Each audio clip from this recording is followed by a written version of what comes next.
नमस्कार दोस्तों, स्वागत है आपका डीप डाइव सिनेमा में, जहां हम आपके लिए लेकर आते हैं शानदार फिल्मों की एक्सप्लेनेशन, वो भी हिंदी में। आज हम जिस फिल्म की बात करने जा रहे हैं वो एक भयानक वायरस के इर्द गिर्द घूमती है, जिसने पूरी दुनिया को तबाह कर दिया है। लोग इस बीमारी से बचने के लिए संघर्ष कर रहे हैं, लेकिन जो भी इससे संक्रमित होता है उसकी मौत तय है। तो दोस्तों, तैयार हो जाइए इस जबरदस्त सफर के लिए, क्योंकि आज हम एक्सप्लेन करने जा रहे हैं डेडली वायरस। फिल्म में ऐसे कई सीन हैं जो आपके होश उड़ा सकते हैं, तो वीडियो को ध्यान से देखें और पूरी जानकारी के लिए हमारे चैनल को सब्सक्राइब करना ना भूलें। फिल्म की शुरुआत होती है एक सुनसान सड़क से, जहां एक एसयूवी कार तेजी से दौड़ती दिखती है। इस कार में 4 लोग मौजूद हैं, ब्रायन, डे, विकी और बॉबी। ये सभी शहर की तरफ बढ़ रहे थे, जहां उन्हें उम्मीद थी कि शायद किसी तरह की मदद मिल सकेगी। तभी अचानक उनके सामने सड़क के बीचों बीच एक और कार खड़ी दिखती है। गाड़ी के पास खड़ा एक शख्स, फ्रैंक, उनसे मदद मांग रहा होता है। वह घबराया हुआ है और बताता है कि उसकी गाड़ी खराब हो गई है और वो अपनी छोटी बच्ची को लेकर शहर जाना चाहता है। लेकिन तभी ब्रायन नोटिस करता है कि कार के अंदर फ्रैंक की बेटी का चेहरा मास्क से ढंका हुआ है। यह देखकर सभी के रोंगटे खड़े हो जाते हैं, क्योंकि इसका मतलब साफ था, लड़की इस घातक वायरस से संक्रमित है। ब्रायन तुरंत गाड़ी को रिवर्स करता है और वहां से निकलने की कोशिश करता है, लेकिन फ्रैंक अपनी बेटी के लिए रहम की भीख मांगता है। वह चिल्लाकर कहता है, कृपया मेरी मदद करो, मेरी बेटी मर रही है। लेकिन ब्रायन अपने साथियों की सुरक्षा को ध्यान में रखते हुए गाड़ी तेजी से वहां से निकाल लेता है। लेकिन तभी एक भयानक हादसा होता है।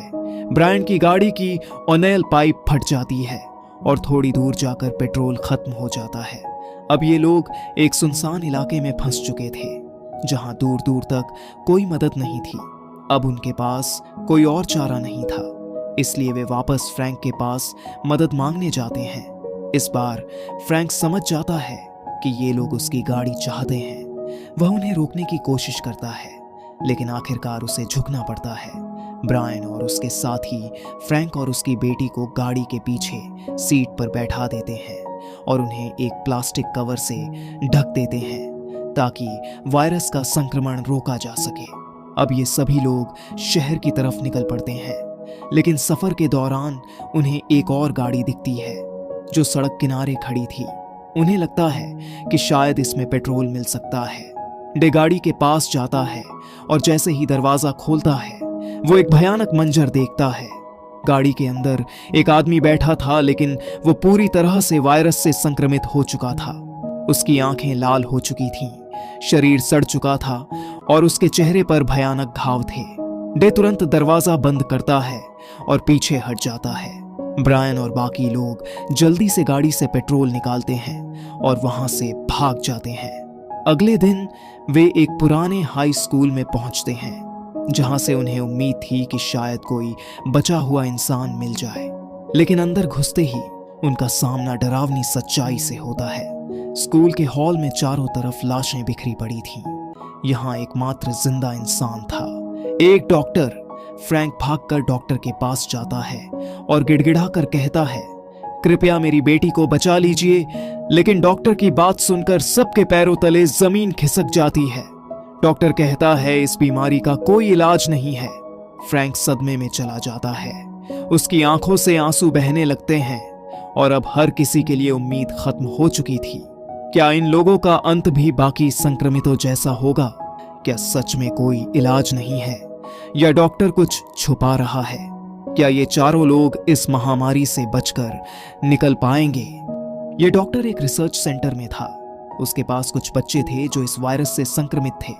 वो जानता था कि अगर उसने जल्दी कुछ नहीं किया तो ये बच्चे मर जाएंगे, लेकिन उसने जो दवाई बनाई थी उसका कोई भरोसा नहीं था। दवा देने से इंसान बच भी सकता था और मर भी सकता था, यानी 50-50 चांस। डॉक्टर जैसे ही बच्चों को दवा देने जाता है, तभी बाकी लोग उसे रोकने लगते हैं। अगर ये दवाई काम न करे तो?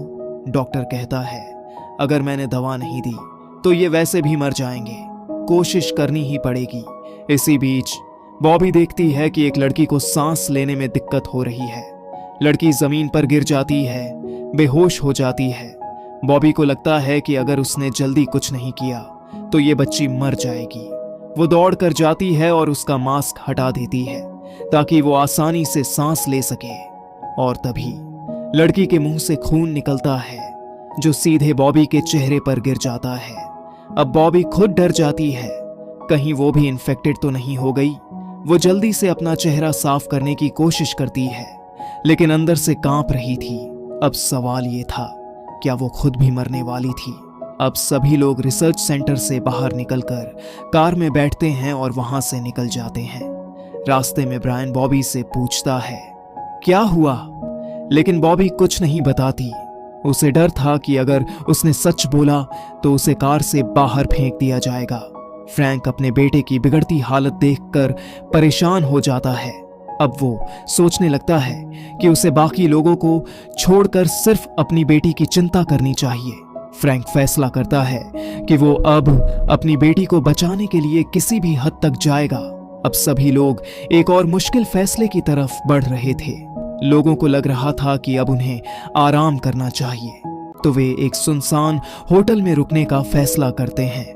उनका मानना था कि होटल खाली होगा और वहां आराम से रुका जा सकता है, लेकिन होटल सच में खाली था। ब्रायन होटल के स्विमिंग पूल में एक डेड बॉडी देखता है। वो गिरने ही वाला था कि उसका छोटा भाई उसे बचा लेता है। लोग इस होटल में धीरे धीरे जम जाते हैं, लेकिन तभी कुछ अजीब सी आवाजें आने लगती हैं। ऐसा लग रहा था कि कोई होटल में उनके अलावा भी था। अचानक बाहर से तेज रोशनी होटल पर पड़ती है। कुछ लोग मास्क पहनकर बंदूकों के साथ अंदर घुस आते हैं। हमारा आदमी गायब है, क्या तुमने उसे मारा? वे पूछते हैं। अब सच्चाई धीरे धीरे सामने आने वाली थी। अब मास्क वाले लोग कहते हैं, यहां से भागो, लेकिन लड़कियां यहीं रुकेंगी। ब्रायन और बाकी कुछ नहीं कर सकते थे। अब मास्क वाले बॉबी के कपड़े उतरवाते हैं और तब सच्चाई सामने आ जाती है। बॉबी की पूरी बॉडी लाल पड़ चुकी थी। वो संक्रमित थी। मास्क वाले भी डर जाते हैं और सभी को जाने देते हैं, लेकिन अब बॉबी के पास ज्यादा समय नहीं था। अब गाड़ी में बैठकर बाकी सभी लोग तेजी से भागते हैं, लेकिन थोड़ी दूर जाकर ब्रायन कार रोक देता है। वो बॉबी से कहता है, अब तुम्हें हमारे साथ नहीं चलना चाहिए। बॉबी गिड़गिड़ाती है, प्लीज मुझे अकेला मत छोड़ो। ब्रायन उसे जबरदस्ती कार से बाहर धक्का देता है। तुमने हम सबकी जान खतरे में डाली, अब तुम्हें अकेले ही रहना होगा। सभी लोग बॉबी को छोड़कर आगे बढ़ जाते हैं, लेकिन थोड़ी ही देर बाद ब्रायन नोटिस करता है कार अब ज्यादा दूर नहीं जा पाएगी। सामने से एक गाड़ी आ रही थी। ब्रायन अपनी कार को सड़क के बीचों बीच रोक देता है। सामने वाली गाड़ी रुकती है। उसमें दो बूढ़ी औरतें बैठी थीं। ब्रायन धीरे धीरे उनकी तरफ बढ़ता है, लेकिन क्या वे सुरक्षित थीं या फिर एक और मौत का जाल उनका इंतजार कर रहा था? डैनी उनके पास जाकर फ्यूल मांगता है, लेकिन वो डर जाती हैं और अपनी गाड़ी को रिवर्स में भगाने लगती हैं। ये देखकर ब्रायन गुस्से में अपनी गाड़ी से उतर जाता है और बिना सोचे समझे उन औरतों पर गोली चला देता है। एक बूढ़ी औरत वहीं दम तोड़ देती है। दूसरी औरत को भी बाहर खींचने की कोशिश की जाती है, लेकिन वो बूढ़ी औरत भी कोई आम इंसान नहीं थी।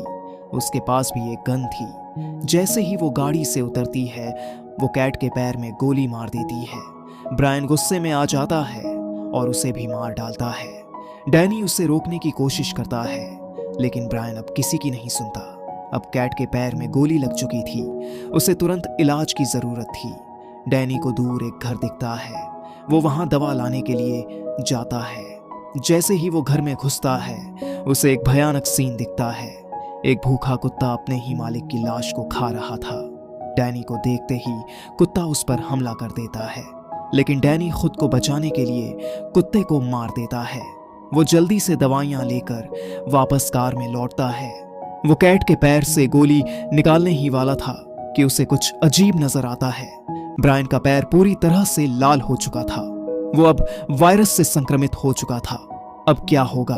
अब कैट डैनी से कहती है, हमें ब्रायन को यहाँ छोड़ देना चाहिए। अगर वो हमारे साथ रहा तो हम भी वायरस से मर जाएंगे। डैनी और कैट दोनों सहमत हो जाते हैं। रात हो जाती है, सभी सोने की कोशिश करते हैं, लेकिन डैनी चुपचाप ब्रायन के पास जाता है और उसकी कार की चाबी चुरा लेता है। वो गाड़ी स्टार्ट करने की कोशिश करता है, लेकिन तभी ब्रायन की आंखें खुल जाती हैं। वो पीछे से कहता है, हेलो, तुमने गलत चाबी ले ली है। अब सबसे बड़ा फैसला लेने का वक्त आ चुका था। ब्रायन जानता था कि अब वो बच नहीं सकता। वो अपने छोटे भाई डैनी से कहता है, तुम्हें मुझे गोली मारनी होगी, मैं तड़प तड़प कर नहीं मरना चाहता। डैनी अपने भाई पर बंदूक तानता है, लेकिन उसे अपने बचपन की यादें आ जाती हैं। वो गोली नहीं चला पाता। ब्रायन चिल्लाता है, कुछ मत सोचो, सब भूल जाओ और मुझे गोली मार दो। डैनी की आंखों में आंसू आ जाते हैं और वो ट्रिगर दबा देता है। ब्रायन मर चुका था। डैनी अपने भाई की लाश को जलाता है। उसकी आंखों में दर्द, पछतावा और अकेलापन था। अब क्या ये कहानी खत्म हो चुकी थी? डैनी और कैट अब अकेले बच चुके थे। वे एक समुद्र तट पर बने एक घर में पहुंचते हैं। यहां पर वायरस का कोई असर नहीं था। डैनी कहता है, ये वही जगह है जहां मैं और ब्रायन बचपन में आया करते थे। कैट चुपचाप समुद्र की लहरों को देखती है और इसी के साथ कहानी खत्म हो जाती है। क्या कैट और डैनी अब सुरक्षित रहेंगे? क्या वायरस का कोई इलाज मिलेगा? अगर आपको ये मूवी स्टोरी पसंद आई तो वीडियो को लाइक करें और चैनल को सब्सक्राइब करें।